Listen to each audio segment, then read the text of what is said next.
fait véritablement un cheval de bataille. Le désenclavement interne de route a dit qu'on ne peut pas avoir un train qui roule aussi vite pour l'arrêter à 50 km. On lance un train qui roule à 100 km. Et pour ceux qui connaissent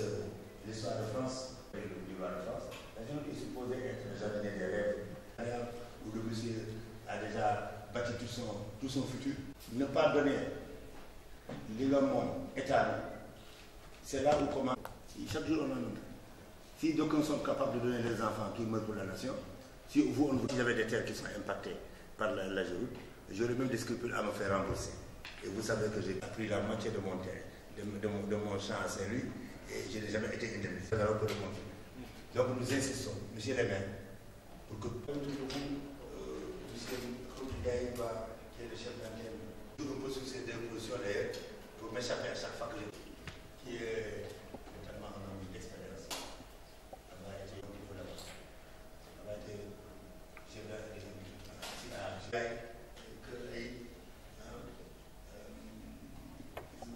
D'avoir en tout cas un accès direct à la mer,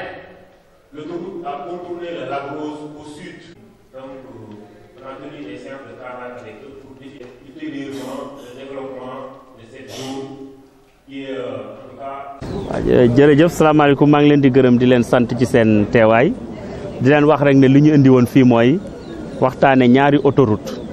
ñaari projet yu rëy lu ñor président de la république te buñ fi ñëwee aussi ñun AGEROUTE ñu ngi fi teewal ministre des infrastructures et des désenclavement nga xam ne moom ñun ñooy démembrement ki bu yor affaire liggéeyu tali yi donc dañ fi ñëwoon pour waxtaan ak nit ñi présenter leen ñaari projet yooyu nga xam ne dañoo bëgg bu soobee yàlla ñu defar ko benn bi mi ngi jóge Mbour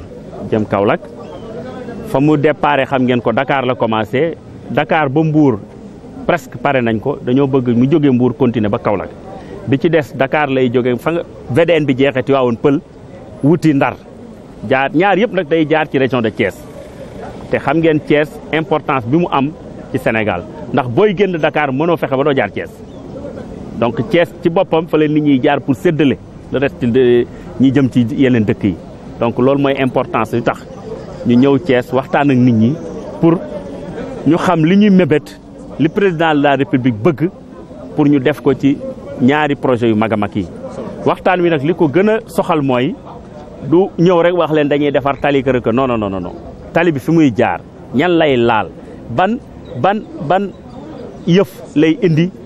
ban njariñ la am ak lan la nar a jur ci njariñ ak également ñan la war a laal ñan lañ war a éviter lan lañ war a déplacer pour que lii ñu sumb ñu mën ko yeggale ak jàmm ak salaam. exemple li mu wane gum Sénégal dëkk la na bu dooleem barewul mais dafa war a développer wax ngeen ko mais am na ñuy wax ne urgence autoroute Sénégal tollagu ko par exemple Ila Touba bi plus de 400 milliards alors que impact bi gisaguñ ko ndax mesuré ngeen un peu njëriñ bi mu amal Sénégal. waaw loolu xam nga loo gis lu ñuy def surtout autoroute impact bi dañ koy calculer d'abord parce que y a un calcul économique bu ñuy def bala ñuy engagé benn liggéey ci affaire tali. calcul économique boobu nag mënoo ko étaler fii nga gis ko mais déjà boo xoolee trafic bi am diggante Dakar ak Touba Ila Touba la tudd mais autoroute bi ñi jëm Matam dañ koy jël ba Touba jël tali bi dem Matam moo gën a gaaw jaar ci route nationale bi ñi jëm Kaffrine buñ jëlee autoroute bi ba Touba dañuy jàdd Mbàkke dem Kaffrine jóge Kaffrine dem Tamba loolu yëpp du uniquement autoroute boo xam dañ ko jël rek jubal ko ku yegg Touba ku demul Touba doo ci dugg déedéet autoroute Sénégal la ki jëm Diourbel day jël autoroute Ila Touba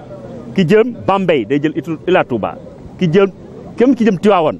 day jël autoroute Ila Touba ba Touba Toul am na échangeur bu ko yóbbu Tivaouane donc Ila Touba Tour la mais autoroute la boo xam ne nii dafay concerner ñëpp de Dakar à Touba. coow yi dafa daan faral di bare wàllu impense ak li ngeen wax ne libération des emprises liggéey bi lu ngeen ci fas yéene def. liñ ci fas yéene def mooy jàng nañ lu bëri ci li njëkk xew parce que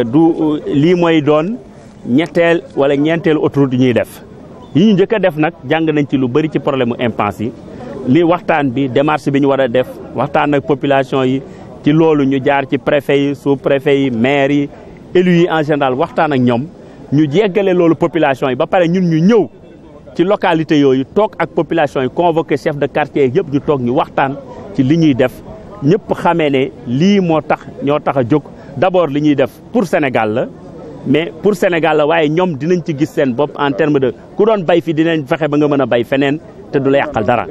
ci biir salle bi wax nga ne problème moom mënta ñàkk waaye gëm ngeen ne da ngeen waxtaan pour wàññi. bu soobee yàlla problème moom mënta ñàkk ndax kuy omelette di nga toj nen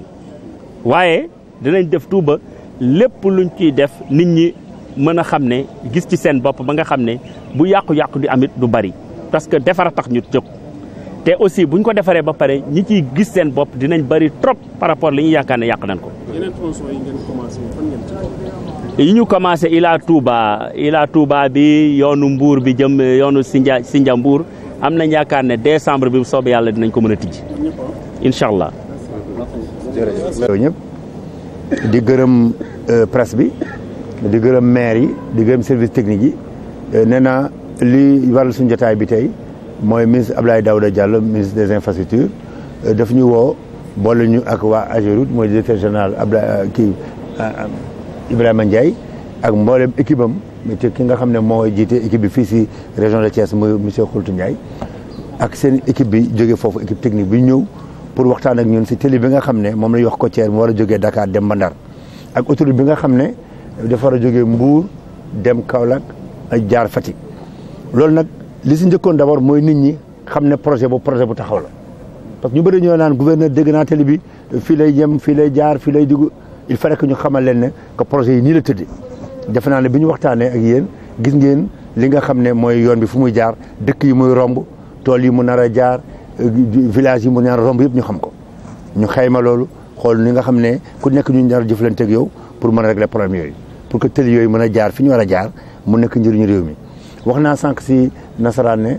xool nañu bu ñuy xool réew yi nga xam ne ñu ngi def ay avancées yu am solo si Afrique Sénégal si juróomi réew yi ëpp solo si wàllu boobu ci la bokk donc loolu infrastructure yi lu si am solo la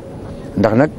président la bi wax na ko defar autorail boo xam ne day daw vitesse bu toll ni muy daw mu jógee Dakar rek ñëw ba AIBD taxaw pour moom loolu mën nañ def lu ëpp loolu c'est pourquoi mu décidé yóbbu autorail bu mu romb Thiès dem ba Tivaouane loolu moo tax mu décidé même autorail bi mooy train express régional bi mu yóbbu ko ba Mbour ba mën naa mu dem ba Kaolack donc yooyu yëpp ay volontaires yoo xam ne mu ngi ko def waaye ñun dañu bëgg surtout projet boo xam ne rek tudd nañ ko mu tàmbali lii gàllankoor tàmbali bi nag mooy li ñuy wax nit ñi bu ñu xamee parfois sax fu yoon wi nar a jaar am na ñoo xam ne dañu ñëw jiituñu si yoon bi boo ñëwee ñu ne am naa fi tool am naa fi kër am naa fi mur négociation yi yàgg liggéey bi tardé te tardement boobu li muy jur si gàllankoor bi dafa bëri si ñi nga xam ne si boppam ñoo am seen liggéey si ñi nga xam ne ñooy defar yoon bi ak si population yi ko war a bénéficier parce que boo ñëwee fekk ay tool ngeen nar di négocier ñu commencé télé bi te du yegg tool bi fa nekkoon du liggéey société bi ko doon liggéey mu tardé population yi ko doon jëfandikoo duñ ci mën a jëfandikoo loolu moo tax ñu demandé à ce que liggéey ñu def ko mu gën a gaawee loolu nag am nañ si xel bu dal ndax li fi ñu jaar ba liggéey Ila Touba bi ñu jaar fa ba liggéey fi nga xam ne autoroute bi jógee aéroport dem fi nga xam ne mooy Mbour Somone nga xam ne li si des bëriwul foofu rek la ñuy jaaraat japonais dañuy wax ne avantage nekk deuxième mooy éviter les erreurs yi nga xam ne moom la premier yi def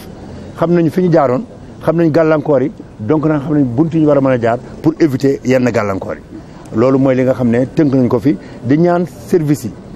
maire yi ñu waxtaan ak population yi gannaaw CRD bi de partage dañ def ay CDD pour gën a partager pour nit ñi xam loolu maire Pambar bu demee dina wax gaa ñi